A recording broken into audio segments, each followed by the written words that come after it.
بسم اللہ الرحمن الرحیم۔ ناظرین، کہا جاتا ہے کہ حضرت عبد المطلب کے لیے کعبے کے سائے میں ایک قالین بچھایا جاتا تھا، وہ اس پر بیٹھا کرتے تھے۔ ان کا احترام اس قدر تھا کہ کوئی اور اس قالین پر بیٹھتا نہیں تھا، چنانچہ ان کے بیٹے اور قریش کے سردار اس قالین کے چاروں طرف بیٹھتے تھے، لیکن رسول اکرم صلی اللہ تعالیٰ علیہ وسلم وہاں تشریف لاتے تو سیدھے اس قالین پر جا بیٹھتے۔ اس وقت آپ ایک تندرست لڑکے تھے، آپ کی عمر 9 سال کے قریب ہو چکی تھی۔ آپ کے چچا عبد المطلب کے ادب کی وجہ سے آپ کو اس قالین سے ہٹانا چاہتے تو عبد المطلب کہتے میرے بیٹے کو چھوڑ دو، اللہ کی قسم یہ بہت شان والا ہے۔ پھر وہ آپ کو محبت سے اس فرش پر بٹھاتے، آپ کی کمر پر شفقت سے ہاتھ پھیرتے، کبھی وہ دوسروں سے کہتے کہ میرے بیٹے کو یہیں بیٹھنے دو، اسے خود بھی احساس ہے کہ اس کی بڑی شان ہے اور میری آرزو ہے یہ اتنا بلند رتبہ پائے جو کسی عرب کو اس سے پہلے حاصل نہ ہوا ہو اور نہ بعد میں کسی کو حاصل ہو سکے۔ ایک بار انہوں نے یہ الفاظ کہے، میرے بیٹے کو چھوڑ دو، اس کے مزاج میں طبعی طور پر بلندی ہے، اس کی شان نرالی ہوگی۔ ناظرین، آج کی ویڈیو میں نبی اکرم صلی اللہ تعالی علیہ وسلم کی شان کے حوالے سے آپ کو چند عجیب واقعات سنانے والی ہوں، جن سے واضح ہوتا ہے کہ آپ صلی اللہ تعالیٰ علیہ وسلم کے دادا جان کے دل میں آپ صلی اللہ تعالیٰ علیہ وسلم کی کس قدر محبت تھی۔ ناظرین، کہتے ہیں کہ عمر کے آخری حصے میں حضرت عبد المطلب کی آنکھیں جواب دے گئی تھیں، آپ نابینا ہو گئے تھے۔ ایسی حالت میں ایک روز وہ اس قالین پر بیٹھتے، آپ صلی اللہ تعالی وسلم تشریف لے آئے اور سیدھے اس قالین پر جا پہنچے۔ ایک شخص نے آپ کو قالین سے کھینچ لیا، اس پر آپ رونے لگے۔ آپ کے رونے کی آواز سن کر حضرت عبد المطلب بے چین ہوئے اور بولے میرا بیٹا کیوں رو رہا ہے؟ اس شخص نے بتایا کہ آپ کے قالین پر بیٹھنا چاہتا ہے، ہم نے اسے قالین سے اتار دیا ہے۔ یہ سن کر حضرت عبد المطلب نے کہا میرے بیٹے کو قالین پر ہی بیٹھنے دو، یہ اپنا رتبہ پہچانتا ہے، میری دعا ہے کہ یہ اس رتبے کو پہنچے جو اس سے پہلے کسی عرب کو نہ ملا ہو، اس کے بعد کسی کو نہ ملا ہو، اس کے بعد پھر کسی نے آپ کو قالین پر بیٹھنے سے نہیں روکا۔ روایت میں آتا ہے کہ ایک روز بنو مدلج کے لوگ حضرت عبد المطلب سے ملنے کے لیے آئے، ان کے پاس اس وقت آپ صلی اللہ تعالی علیہ وسلم بھی تشریف فرما تھے۔ بنو مدلج کے لوگوں نے آپ کو دیکھا، یہ لوگ قیافان شائستہ تھے، یعنی آدمی کا چہرہ دیکھ کر اس کے مستقبل کے بارے میں اندازہ بیان کر دیتے تھے۔ انہوں نے حضرت عبد المطلب سے کہا اس بچے کی حفاظت کریں، اس لیے کہ مقام ابراہیم پر جو حضرت ابراہیم علیہ السلام کے قدم کا نشان ہے، اس بچے کے پاؤں کا نشان بالکل اس نشان سے ملتا جلتا ہے۔ اس قدر مشابہت ہم نے کسی اور کے پاؤں کے نشان میں نہیں دیکھی۔ ہمارا خیال ہے کہ یہ بچہ نرالی شان کا مالک ہوگا، اس لیے اس کی حفاظت کریں۔ ناظرین، یاد رہے کہ مقام ابراہیم خانہ کعبہ میں وہ پتھر ہے جس پر حضرت ابراہیم علیہ السلام کعبے کی تعمیر کے وقت کھڑے ہوا تھے۔ معجزے کے طور پر اس پتھر پر حضرت ابراہیم علیہ السلام کے پیروں کے نشان پڑ گئے تھے۔ لوگ اس پتھر کی زیارت کرتے ہیں، یہی مقام ابراہیم ہے۔ چونکہ آپ حضرت ابراہیم علیہ السلام کی نسل سے ہیں، اس لیے ان کے پاؤں کی مشابہت آپ میں ہونا قدرتی بات تھی۔ ناظرین، کہتے ہیں کہ ایک روز حضرت مطلب حجر اسود کے پاس بیٹھے ہوئے تھے، ایسے میں ان کے پاس نجران کے عیسائی آ گئے، ان میں ایک پادری بھی تھا۔ اس پادری نے حضرت عبد المطلب سے کہا ہماری کتابوں میں ایک ایسے نبی کی علامت ہے جو اسماعیل علیہ السلام کی اولاد میں ہونا باقی ہے، یہ شہر اس کی جائے پیدائش ہوگا، اس کی یہ نشانیاں ہوں گی۔ ابھی یہ بات ہو ہی رہی تھی کہ کوئی شخص آپ کو لے کر وہاں آ پہنچا۔ پادری کی نظر جوں ہی آپ پر پڑی وہ چونک اٹھا، آپ کی آنکھوں کے کمر اور پیروں کو دیکھ کر وہ چلا اٹھا وہ نبی یہی ہے، یہ تمہارے کیا لگتا ہے؟ حضرت عبد المطلب بولے یہ میرے بیٹے ہیں۔ اس پر وہ پادری بولا یہ وہ نہیں، اس لیے کہ ہماری کتابوں میں لکھا ہے کہ اس کے والد کا انتقال اس کی پیدائش سے پہلے ہو جائے گا۔ یہ سن کر حضرت عبد المطلب بولے یہ دراصل میرا پوتا ہے، اس کے باپ کا انتقال اس وقت ہو گیا تھا جب یہ پیدا بھی نہیں ہوا تھا۔ اس پر پادری بولا ہاں یہ بات ہوئی نا، آپ اس کی پوری طرح حفاظت کریں۔ ناظرین، کہا جاتا ہے کہ حضرت عبد المطلب کی آپ سے محبت کا یہ عالم تھا کہ کھانا کھانے بیٹھتے تو کہتے میرے بیٹے کو لے آؤ، آپ تشریف لاتے تو حضرت عبدالمطلب آپ کو اپنے پاس بٹھاتے، آپ کو اپنے ساتھ کھلاتے۔ بہت زیادہ عمر والے ایک صحابی حذیفہ بن معاویہ رضی اللہ تعالیٰ عنہ کہتے ہیں کہ ایک مرتبہ اسلام سے پہلے جاہلیت کے زمانے میں حج کے لیے مکہ معظمہ گیا، وہاں بیت اللہ کا طواف کر رہا تھا۔ میں نے ایک ایسے شخص کو دیکھا جو بہت بوڑھا اور بہت لمبے قد کا تھا، وہ بیت اللہ کا طواف کر رہا تھا اور کہہ رہا تھا اے میرے پروردگار، میری سواری کو محمد کی طرح پھیر دے اور اسے میرا دوست اور بازو بنا دے۔ میں نے اس بوڑھے کو جب یہ شعر پڑھتے سنا تو لوگوں سے پوچھا یہ کون ہے؟ لوگوں نے بتایا یہ عبدالمطلب بن ہاشم ہے، انہوں نے اپنے پوتے کو اپنے ایک اونٹ کی تلاش میں بھیجا ہے، وہ اونٹ گم ہو گیا ہے اور وہ پوتا ایسا ہے جب بھی کسی گمشدہ چیز کی تلاش میں اسے بھیجا جاتا ہے تو وہ چیز لے کر ہی آتا ہے۔ پوتے سے پہلے یہ اپنے بیٹے کو اس اونٹ کی تلاش میں بھیج چکا تھا لیکن وہ ناکام لوٹ آئے ہیں۔ اب چونکہ پوتے کو گئے ہوئے دیر ہو گئی ہے اس لیے پریشان ہے اور دعا مانگ رہے ہیں۔ تھوڑی ہی دیر گزری تھی کہ میں نے دیکھا کہ آپ صلی اللہ تعالیٰ علیہ وسلم اونٹ کو لیے تشریف لا رہے ہیں۔ حضرت عبدالمطلب نے آپ کو دیکھ کر کہا میرے بیٹے میں تمہارے لیے اس قدر فکر مند ہو گیا تھا کہ شاید اس کا اثر کبھی میرے دل سے نہ جائے۔ ناظرین آپ کو بتاتے چلے کہ حضرت عبدالمطلب کی بیوی کا نام رقیہ بنت ابو سیفی تھا۔ وہ کہتی ہیں کہ قریش کی کئی سال سے سخت قحط سالی کا شکار تھا، بارشیں بالکل بند تھی، سب لوگ پریشان تھے۔ اسی زمانے میں میں نے ایک خواب دیکھا، کوئی شخص خواب میں کہہ رہا تھا کہ اے قریش کے لوگو، تم میں سے ایک نبی ظاہر ہونے والا ہے، اس کے ظہور کا وقت آ گیا ہے، اس کے ذریعے تمہیں زندگی ملے گی، یعنی خوب بارشیں ہوں گی، سرسبزی اور شادابی ہوگی۔ تم اپنے لوگوں میں سے ایک ایسے شخص تلاش کرو جو لمبے قد کا ہو، گورے رنگ کا ہو، اس کی پلکیں گھنی ہو، بھویں اور آبرو ملی ہوئی ہوں۔ وہ شخص اپنی تمام اولاد کے ساتھ نکلے اور تم میں سے ہر خاندان کا ایک آدمی نکلے، سب پاک صاف ہوں اور خوشبو لگائیں اور حجر اسود کو بوسہ دیں، پھر سب جبل ابو قیس پر چڑھ جائیں، پھر وہ شخص جس کا حلیہ بتایا گیا ہے آگے بڑھے اور بارش کی دعا مانگے اور تم سب آمین کہو تو بارش ہو جائے گی۔ صبح ہوئی تو رقیقہ نے اپنا یہ خواب قریش سے بیان کیا، انہوں نے ان نشانیوں کو تلاش کیا تو سب کی سب نشانیاں انہیں عبدالمطلب میں مل گئی، چنانچہ سب ان کے پاس جمع ہوئے، ہر خاندان سے ایک ایک آدمی آیا، ان سب کی شرائط پوری کی، اس کے بعد سب ابو قیس پہاڑ پر چڑھ گئے۔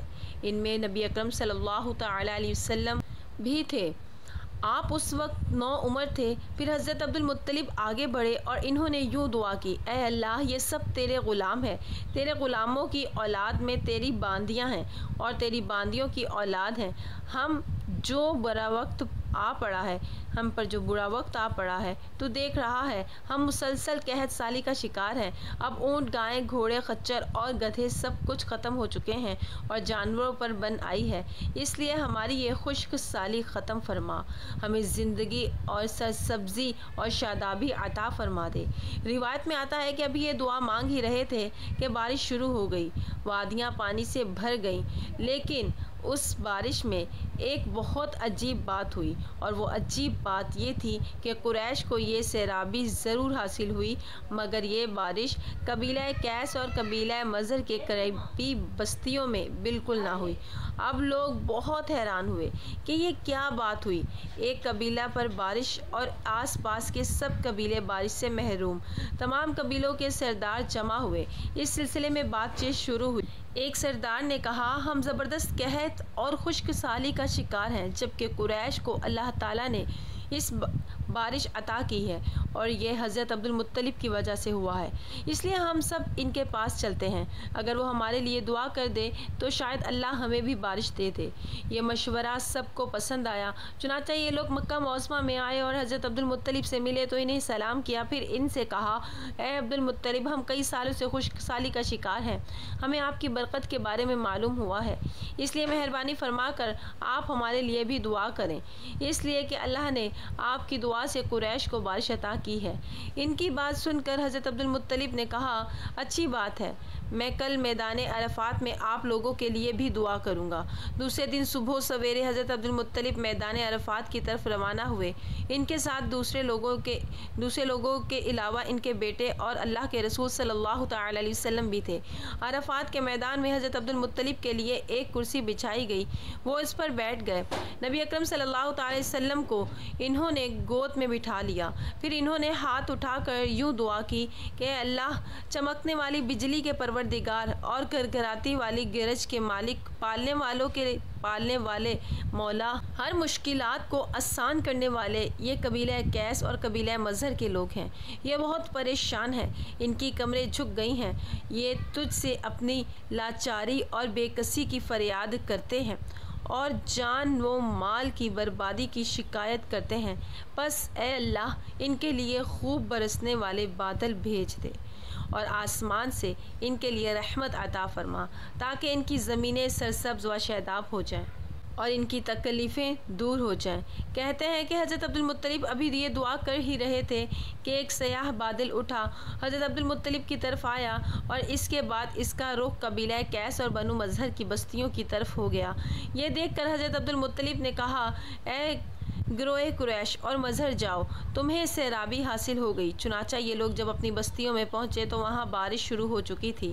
سبحان اللہ عز و جل۔ ناظرین، یہ سب برکات نبی اکرم صلی اللہ تعالی وسلم کی ذات کی موجودگی کی وجہ سے تھی۔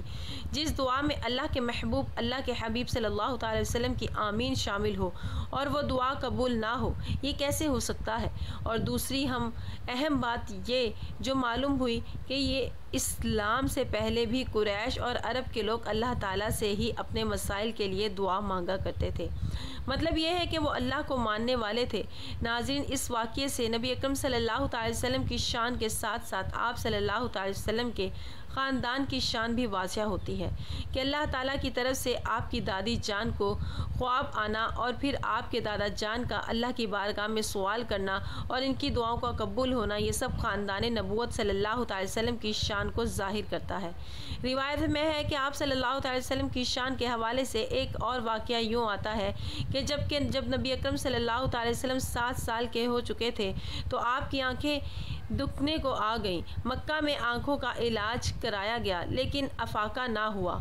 حضرت عبد المطلب سے کسی نے کہا کہ عکازہ کے بازار میں ایک راہب رہتا ہے، وہ آنکھوں کی تکلیف کا علاج کرتا ہے۔ حضرت عبد المطلب آپ کو اس کے پاس لے گئے، اس کی عبادت گاہ کے دروازہ بند تھا، انہوں نے اسے آواز دی، راہب نے کوئی جواب نہ دیا۔ اچانک عبادت گاہ میں شاید زلزلہ آیا، راہب ڈر گیا کہ کہیں عبادت خانہ اس کے اوپر نہ گر پڑے، اس لیے ایک دم باہر نکل آیا۔ اب اس نے آپ کو دیکھا تو چونک اٹھا، اس نے کہا کہ عبد المطلب، یہ لڑکا اس امت کا نبی ہے، اگر میں باہر نہ نکلا ہوتا تو یہ عبادت گاہ ضرور مجھ پر گر پڑتی، اس لڑکے کو فوراً واپس لے جاؤ اور اس کی حفاظت کرو، کہیں یہودیوں یا عیسائیوں میں سے کوئی اسے قتل نہ کر دے۔ پھر اس نے کہا اور رہی بات ان کی آنکھوں کی تو آنکھوں کی دعا خود ان کے پاس موجود ہے۔ حضرت عبد المطلب یہ سن کر حیران ہوئے اور بولے، ان کے اپنے پاس ہے؟ میں سمجھا نہیں۔ ہاں، ان کا لعاب دہن ان کی آنکھوں میں لگائیں، انہوں نے ایسا ہی کیا، آنکھیں فوراً ٹھیک ہو گئی۔ سبحان اللہ عز و جل۔ ابن اسحاق بہقی اور ابن اسحاق کرام اللہ تعالیٰ نے حضرت علی رضی اللہ تعالیٰ عنہ سے روایت نقل کی ہے کہ میں نے رسول خدا صلی اللہ تعالی وسلم کو فرماتے سنا کہ میں جاہلیت کے رسوم بد اور لہو اولاد کی طرف کبھی بھی متوجہ نہیں ہوا سوائے 2 راتوں کے، اور ان 2 راتوں میں اللہ تعالیٰ نے مجھے بے خط اور معصوم رکھا۔ ایک رات کا واقعہ تو یہ ہے کہ مکے کے چند نوجوان اور میں، یعنی کہ آپ صلی اللہ تعالی وسلم، اپنے گھر کی بکریوں کے ریوڑ میں تھے۔ میں نے اپنے ساتھی سے کہا، ذرا میری بکریوں کی نگرانی کرنا تاکہ میں مکہ جا کر نوجوانوں کا شغل دیکھوں۔ اس نے کہا، اچھا ٹھیک ہے۔ پھر میں آبادی کی طرف آیا اور پہلے ہی گھر میں موسیقی کی آوازوں میں نے سنی۔ پوچھا، یہ آواز کیسی ہے؟ کسی نے بتایا کہ شادی کا سلسلہ ہے۔ میں موسیقی سننے کے لیے بیٹھ گیا۔ اللہ تعالیٰ نے میرے کانوں کا تپ تپایا اور میں سو گیا، حتیٰ کہ دوسرے روز سورج کی آمد پر اس کے شعاعوں نے مجھے بیدار کر دیا۔ میں اٹھ کر اپنے ساتھی کے پاس گیا۔ اس نے پوچھا، اتنے لمبے وقت تم کیا کرتے رہے؟ میں نے اس کو پوری آپ بیتی سنا دی۔ دوسری رات پھر میں نے اپنے ساتھی سے کہا، میری بکریوں کا خیال رکھنا، میں جا کر کچھ شغل کروں۔ اس نے اقرار کیا اور میں مکہ شہر کی طرف روانہ ہو گیا۔ یہاں آ کر میں نے موسیقی کی ویسے ہی آوازیں سنی جیسے میں نے گزشتہ رات سنی تھی۔ میں دیکھنے کے لیے بیٹھ گیا، پھر قدرت نے میرے کانوں کو تپ تپایا اور میں سو گیا، یہاں تک کہ دوسرے دن دھوپ نے مجھے جگایا۔ پھر میں لوٹ کر اپنے ساتھی کے پاس آیا۔ اس نے پوچھا کہ تم نے کیا کیا؟ میں نے کہا کہ کچھ بھی نہیں اور ساری صورت حال بیان کی۔ اس کے بعد میں نے کبھی ایسا ارادہ کیا ورنہ ہی مجھ کو کوئی رغبت ہوئی، یہاں تک کہ اللہ تعالیٰ نے مجھے نبوت سے سرفراز فرما دیا۔ حضرت جابر رضی اللہ تعالیٰ عنہ سے روایت ہے کہ جب کعبے کی تعمیر ہوئی تو نبی اکرم صلی اللہ تعالیٰ علیہ وسلم اور حضرت عباس رضی اللہ تعالیٰ عنہ پتھر اٹھا کر لانے لگے۔ حضرت عباس رضی اللہ تعالیٰ عنہ نے آپ سے کہا کہ اپنا تہبند اتار کر کاندھے پر رکھ لو تاکہ تمہارے کاندھے پتھر سے محفوظ رہیں۔ چنانچہ آپ صلی اللہ تعالیٰ علیہ وسلم نے اپنا تہبند کھول کر کاندھوں پر رکھا ہی تھا کہ اتنے میں آپ زمین پر گر گئے اور آنکھیں آسمان میں لگ گئیں۔ پھر آپ اٹھے اور فرمانے لگے، میرا تہبند، میرا تہبند۔ فوراً آپ صلی اللہ تعالیٰ علیہ وسلم تہبند باندھ لیا۔ حضرت عباس رضی اللہ تعالیٰ عنہ فرماتے ہیں، اچانک آپ بے ہوش ہو کر گر پڑے۔ میں دوڑتا ہوا آیا تو آپ کی نگاہیں آسمان میں پیوست تھیں۔ میں نے کہا، اے بھتیجے، تمہاری حالت کیا ہے؟ آپ صلی اللہ تعالیٰ علیہ وسلم نے فرمایا، مجھے روک دیا گیا ہے کہ میں برہنہ ہو کر چلوں۔ اس کے بعد آپ صلی اللہ تعالیٰ علیہ وسلم کبھی برہنہ نہ ہوئے۔ حضرت عباس رضی اللہ تعالیٰ عنہ کہتے ہیں کہ میں نے آپ کی بات نوٹ کر لی کہ اس کے بعد آپ کبھی برہنہ نہیں ہوئے۔ اللہ نے آپ صلی اللہ تعالیٰ علیہ وسلم کی رسالت کا اظہار کر دیا۔ اللہ پاک سے دعا ہے، اللہ پاک ہمیں دین کا پیروکار بنائے اور ہمیں نیکوکاروں میں شامل کرے، آمین یا رب العالمین۔ ناظرین، ویڈیو پسند آئی ہو تو کمنٹ باکس میں اللہ تعالیٰ کے 99 ناموں میں سے ایک نام لازمی ٹائپ کیجیے گا۔